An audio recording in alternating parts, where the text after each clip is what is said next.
Ini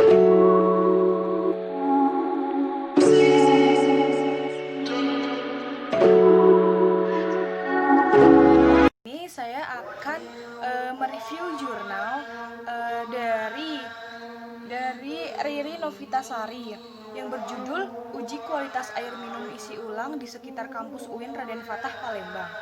Uh,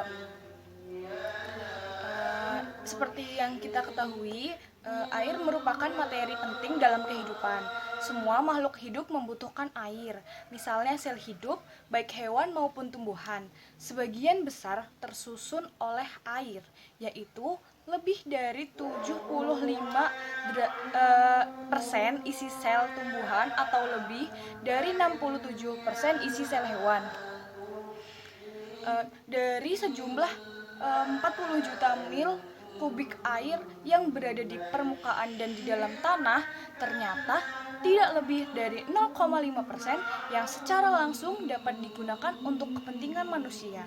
Masalah utama yang harus dihadapi dalam pengolahan air ialah semakin tingginya tingkat pencemaran air, baik pencemaran yang berasal dari limbah air rumah tangga maupun limbah industri, sehingga upaya-upaya baru terus dilakukan untuk mendapatkan sumber air, khususnya untuk pemenuhan akan air minum yang memenuhi persyaratan yang telah ditetapkan.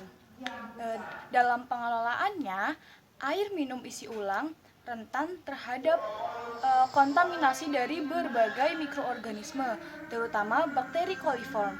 Air minum yang ideal seharusnya jernih, tidak berwarna, tidak berasa, dan tidak berbau.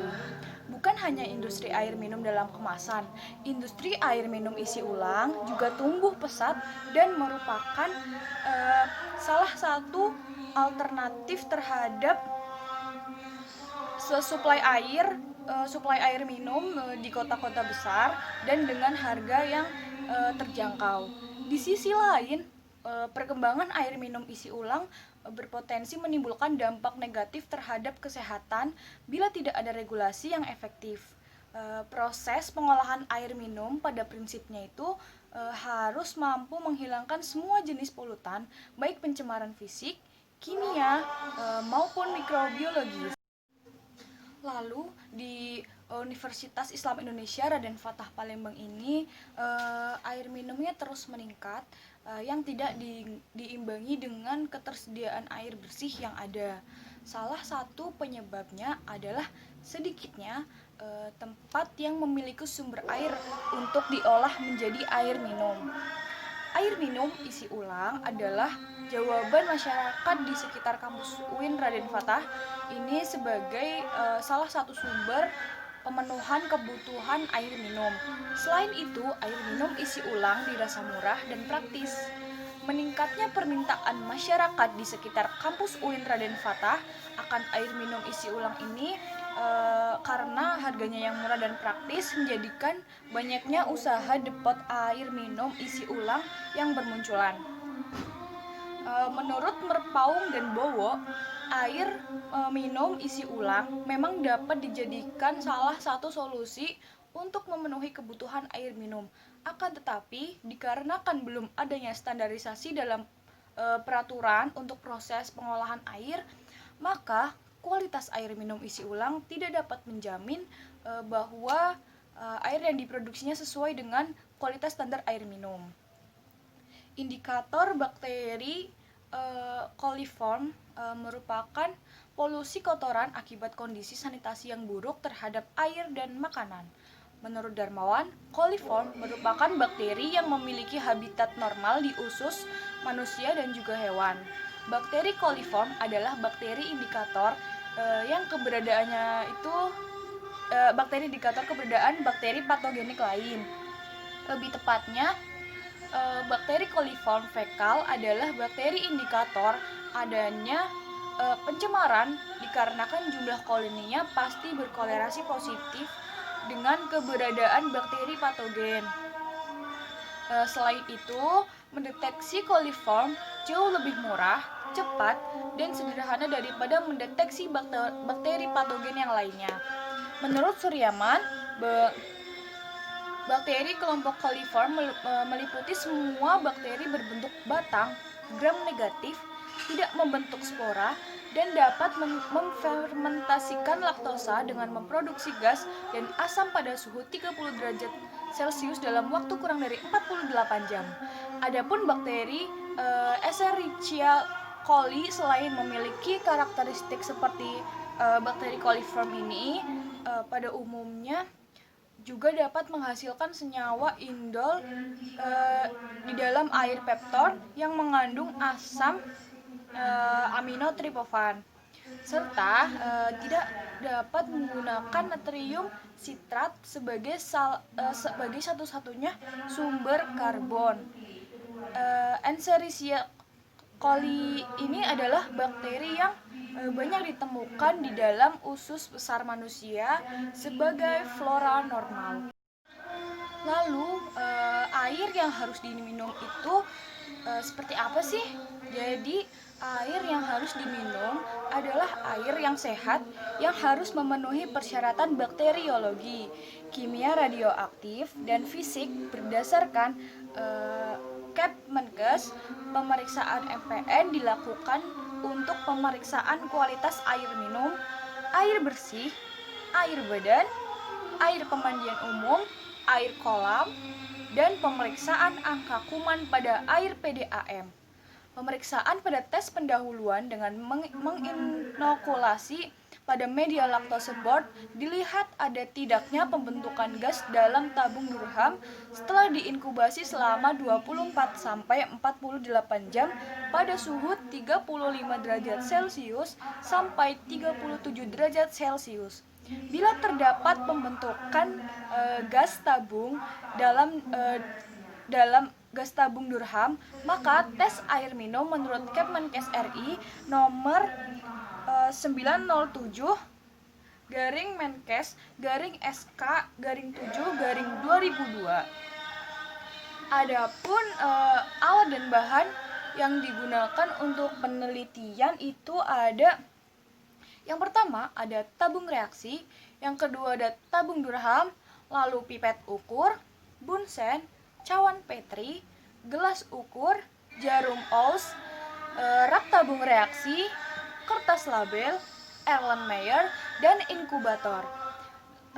Lalu bahan yang digunakan dalam penelitian ini adalah 4 sampel air, media laktose board, media brilliant green laktase billboard, media eosin methylene blue, dan alkohol 96%, dan ada kapas juga. Lalu langkah kerjanya itu yang pertama kita harus mensterilisasi alat dan bahan. Seluruh alat yang akan digunakan dicuci bersih dan dikeringkan.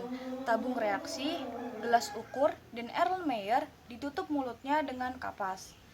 Lalu cawan Petri dibungkus dengan kertas, kemudian semuanya dimasukkan dalam plastik tahan panas dan sterilkan dalam autoklav pada suhu 121 derajat Celcius selama 30 menit. Jarum Aus disterilkan dengan cara memijarkan pada api bunsen.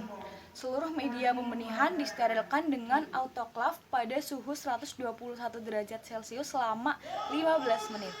Yang kedua ada pembuatan media laktose broth.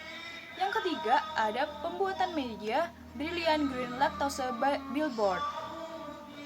Yang keempat ada pembuatan media eosin methylene blue.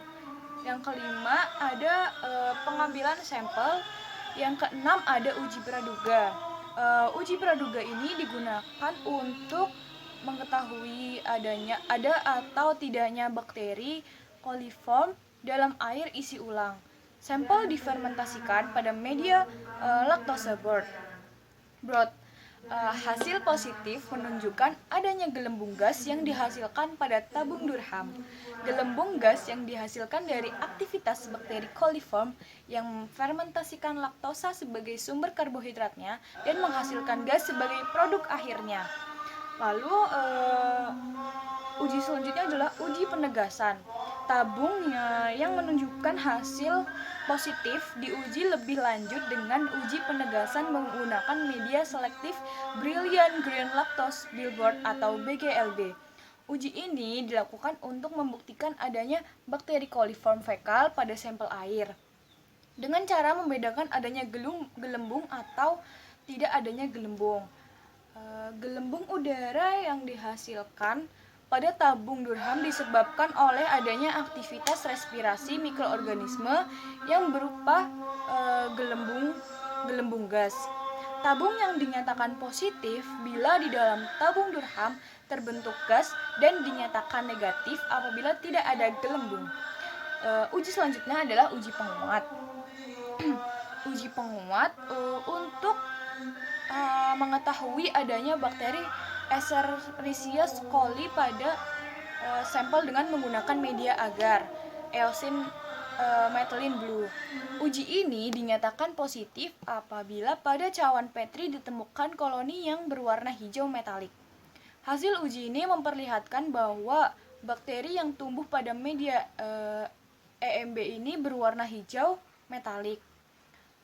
Menurut Brooks tahun 2008, bila dalam biakan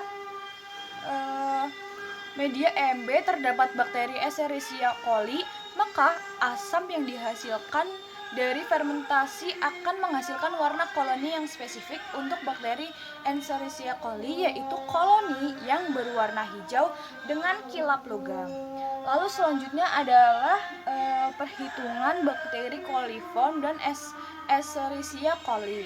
Perhitungan ini menggunakan metode MPN yang didapatkan dengan mencocokkan antara hasil analisa dengan tabel MPN, yaitu tabel yang memberikan jumlah perkiraan terdekat atau the most probable number yang tergantung dari kombinasi tabung positif atau yang mengandung bakteri coli dan negatif yang tidak mengandung bakteri coli dari kedua tahap tes. Angka MPN tersebut mempunyai arti statistik dengan derajat kepercayaan atau level of significancy sebesar 95%. Apabila hasil tabung yang positif terdapat pada kombinasi tabung yang positif pada tabel MPN, maka jumlah bakteri E. coli dalam coliform dihitung menggunakan tabel MPN.